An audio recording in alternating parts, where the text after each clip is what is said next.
1996, the northern Nigerian town of Kano was already staggering under the weight of cholera and measles epidemics when a third, even more deadly disease arrived: meningitis. Infection quickly spread through the cramped and overcrowded slums, and within weeks, thousands of children were infected, hundreds died. Another deadly African epidemic. Like so many, it went wholly unreported in the West. But it did not go wholly unnoticed.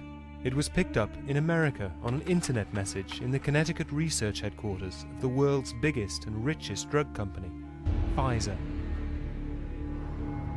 Pfizer moved fast. They chartered a plane to fly to Nigeria with a new drug, both a potential lifesaver and a potential billion-dollar money spinner: Trovan. But Trovan had never been tested on children before. At the time, Anas was 6 years old. His parents vividly remember what happened.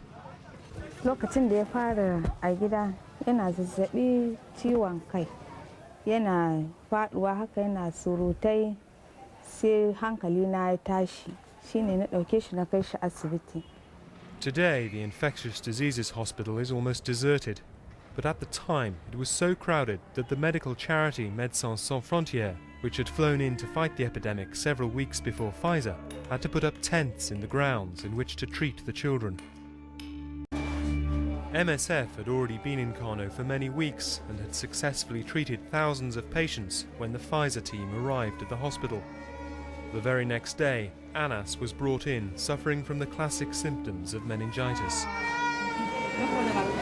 So they give him the card and they take him to the doctors when they come from overseas.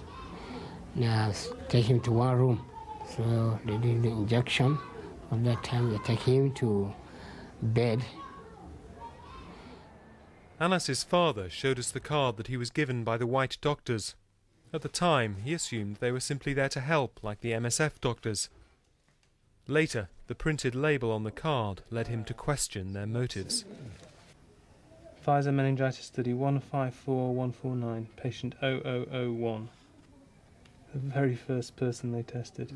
So what was explained when the very first child that Pfizer used in their experiment, Anas, was taken away by the white doctors? They didn't explain anything, just they said they wanted to help the children about these medicines. They didn't talk anything, only the thing where they talk. Did they tell you about any of the dangers, of the side effects of the medicine? No, they didn't tell anything. And did they ask your permission? No, they didn't ask me for anything.